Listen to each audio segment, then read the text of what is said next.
Samantala, mas madalas na raw gising si Comedy King Dolphy. Bukod dyan, wala na rin siyang pneumonia. Mula sa Makati Medical Center, may live report si Isay Reyes. Isay. Rhea, sa ikalabing siyam na araw na pagkaka-confine ni Comedy King Dolphy dito sa Makati Medical Center, simula nga nung June 9, nangingibabaw ang saya sa pamilya Quezon dahil patuloy daw na bumubuti ang lagay ng ama. Nanatili mang kritikal ang kondisyon ng ama, ang importante raw para sa pamilya Quezon, nakikita nilang unti-unti nang umaayos ang kanilang lagay. Sa isang text message na pinadala ni Eric Quezon sa media kagabi, sinabi niyang sinabihan ni Dolphy ng I love you si Jaja Padilla, pati ang iba pa nitong kapatid na babae. Humingi rin daw ito ng tubig. Pati ang Patient Relations Director ng Makati Medical Center na si Dr. Eric Nubla, magandang balita rin ang ibinigay sa media kahapon.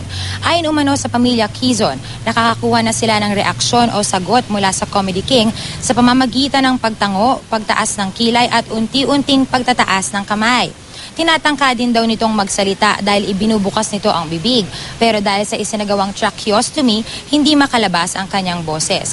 Pero kapansin-pansin ang pagpapakita nito ng facial expression kapag ito ay may nararamdaman. Sinusubukan pa nga raw nitong ngumiti ng mas madalas. Napipisil na rin niya ang daliri ng mga kumakausap sa kanya. Ayon kay Dr. Nubla, ang tuloy-tuloy na dialysis at blood transfusion ang sumusuporta kay Dolphy. Ipinapakita daw nito na lahat ay under control. Kumbaga, monitored nila ang bawat pagbabago sa katawan ni Dolphy. Kapag nagtuloy-tuloy ang pagbuti ng lagay ni Mang Dolphy, maaari na siyang ilabas ng intensive care unit.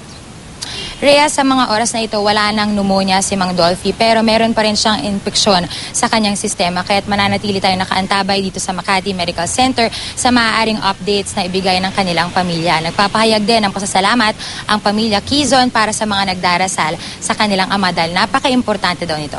Rhea? Alright, maraming salamat, Isay Reyes.